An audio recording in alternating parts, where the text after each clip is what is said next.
When I first read about Teenage Mutant Ninja Turtles Smash Up in Nintendo Power, I was hyper excited. The game was marketed as Super Smash Bros., but with characters from Ninja Turtles.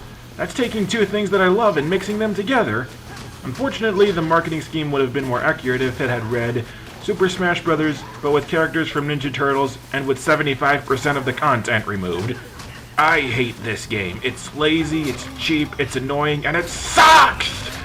But hey, I might as well explain why.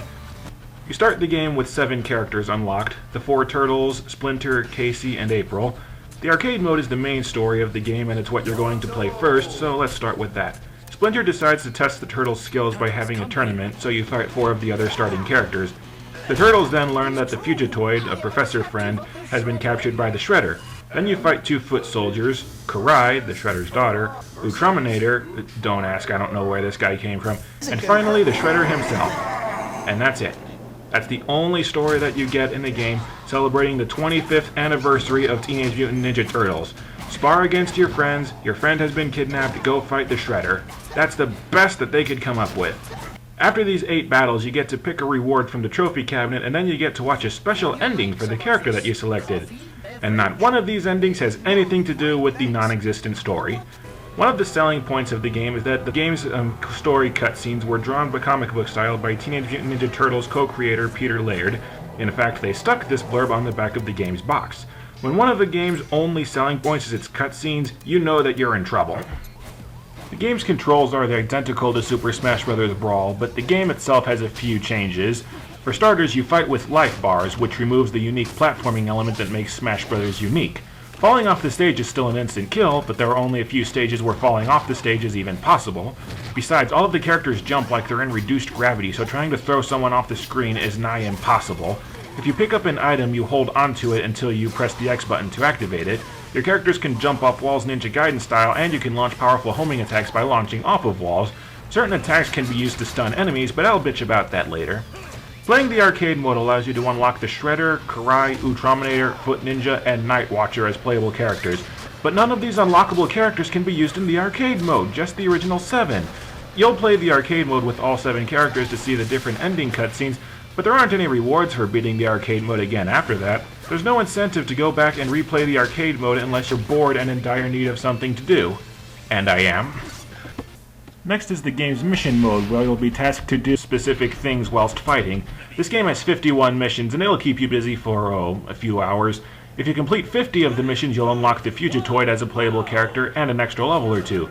But again, there's no prize for replaying the missions after you've beaten them one time. You'll play them once, and then forget about them.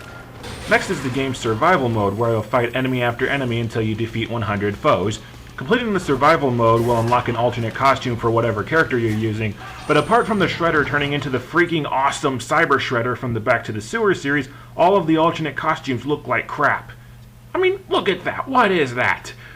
Oh, and you know how in Super Smash Bros. Brawl there are 6 or so skins for each character so that you can differentiate between players if more than one person chooses the same character? Smash Up's response to that is to put a glowing aura around your character, the color of which you get to choose before the fight starts. Computers have white auras, and I have mine set to a cool Decepticon purple, and I'll admit that these auras allow you to differentiate between characters at a glance, but the neon lights are so gaudy that it makes the game look awful, and you can't turn them off. Ever! The game has a tournament mode, but you're not allowed to put any computer players in a tournament. Every single entrant in a tournament has to be human. What the hell kind of crap is that? In Brawl, you can place as many computer characters in a tournament as you want, and you can have up to 30 fighters at once.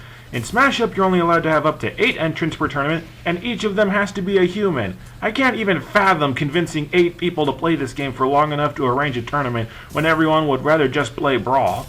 Crap, I'm not even halfway through the review and I'm almost out of game modes to talk about. There are 6 mini-games, which are mildly amusing. Pizza Party is a clone of Smash Bros. Break the Targets, only with crappy hit detection. Proceed, you have to run to the end of an obstacle course suspended over a bottomless pit. Climb, you have to climb to the top of a tall shaft. In Dodge Kunai, you have to avoid daggers that are thrown at you from the edges of the screen. In Stay Alive, you have to jump along disappearing blocks. And in Busting Blocks, I have no idea how you play this game. It's while you're playing these games that you realize that this game's jumping mechanics are freaking weird. Like I said, every character jumps like they're in reduced gravity, and none of the characters have the third jump attack that pretty much every character in the Smash Bros. Games has. The whacked out jumping controls and mechanics make most of these minigames not particularly fun to play. Playing these minigames will earn you shells, and what do you do with those shells? You can go to a shooting gallery and launch them at targets to assemble one figurine of each playable character. That's it. Collecting shells will also unlock some bonus content, but that's all. What's the point? Wait, I'm sorry, there's one more thing that you can do with your shells.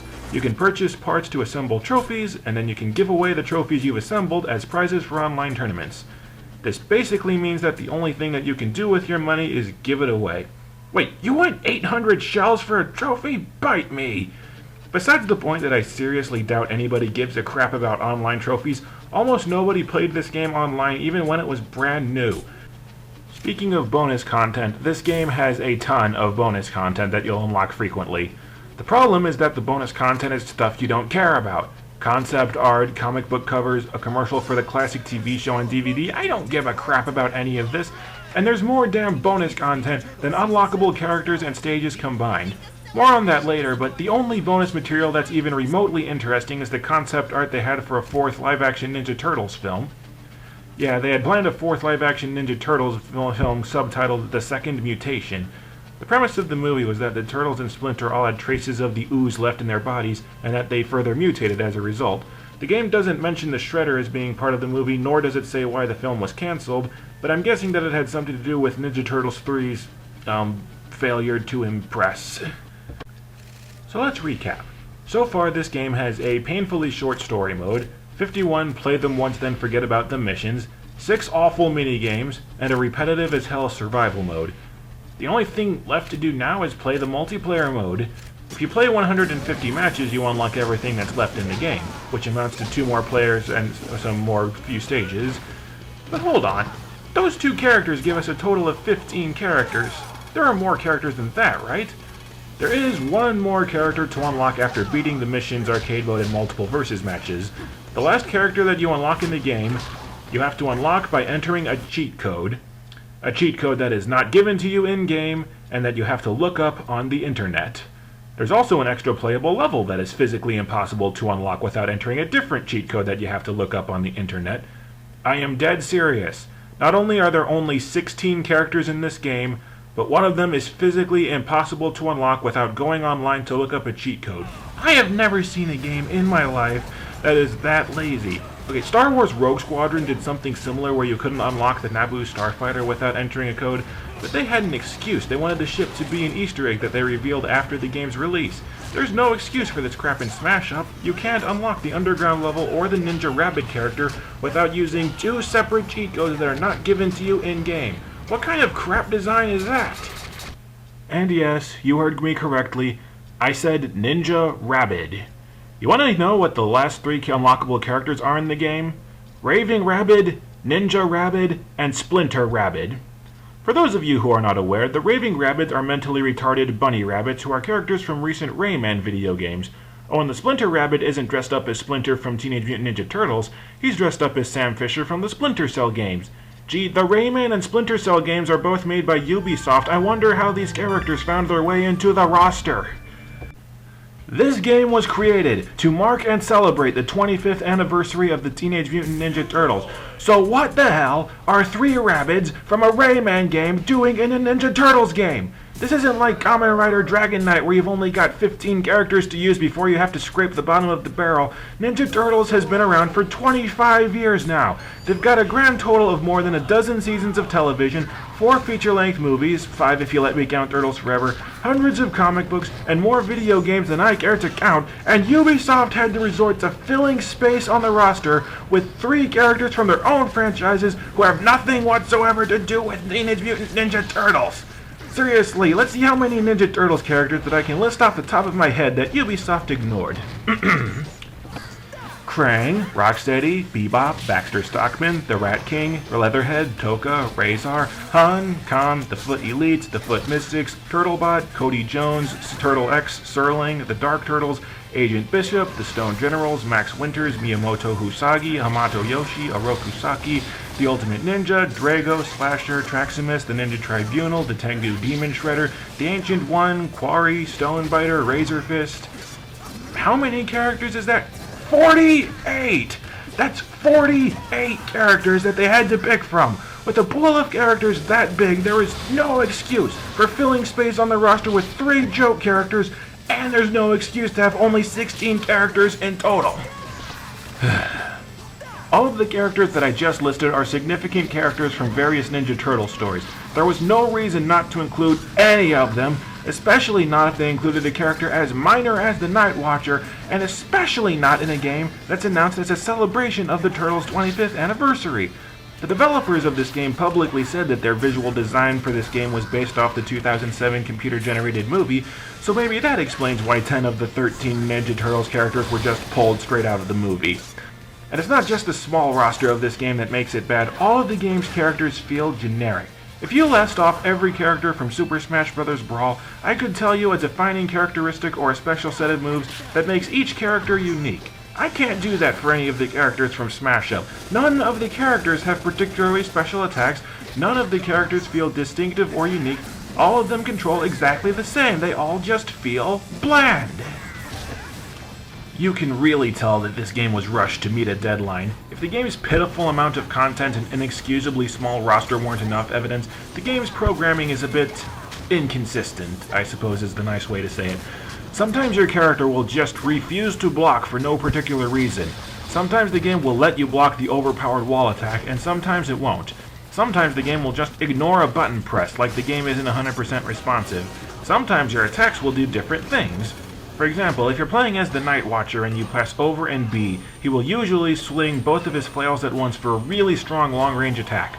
Or he'll just clap his hands together for an attack that has no range whatsoever. I don't know what causes him to use one attack over the other. Oh, and by the way, thank you Ubisoft for having the Night Watcher fight using his flails from the movie instead of making him an exact clone of Raphael like you did in the movie licensed game. Good to see that you've learned your lesson 2 years too late. But the most annoying thing that Smash Up adds to the Smash Bros. Combat system is the ability to stun enemies.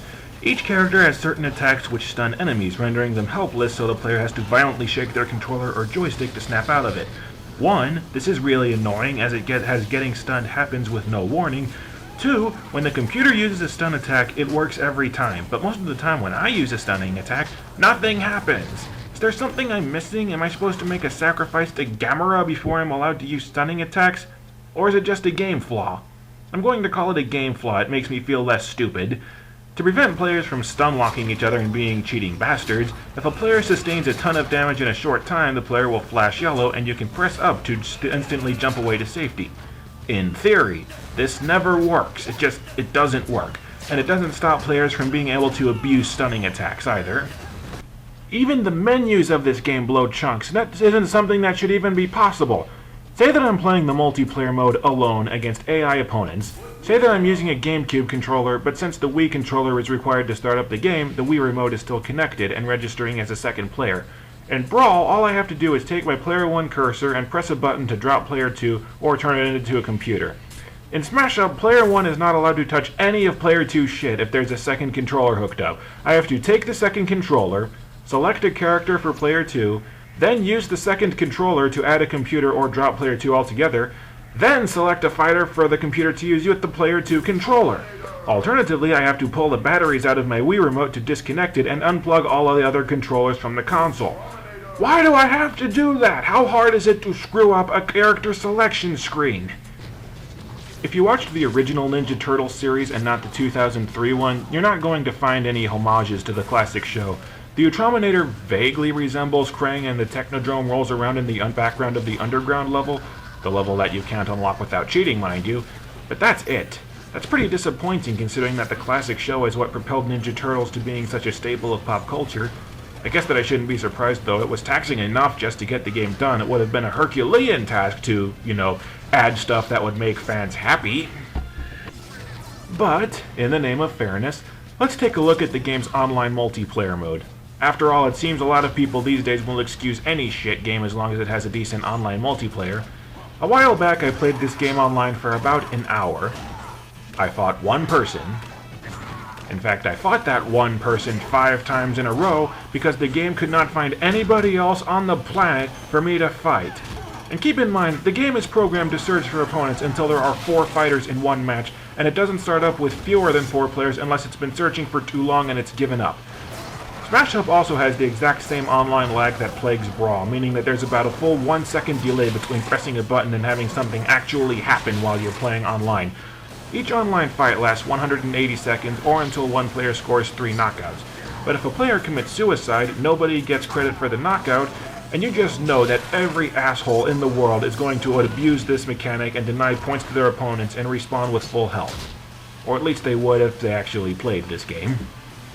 This is the problem with making a game that's focused on online multiplayer, because once a game reaches a certain age or something better comes along, people stop playing your game, and the one feature that made your game worth a damn is now barren and useless. Ubisoft probably thought they could get away with giving this game crappy single-player content and figured that the multiplayer mode would just make up for it. But oops, nobody is still playing the game online. Wah, wah, wah. Every single aspect about this game makes me want to hunt down its development team, slap them across the face, and shout, "Go back and do it again."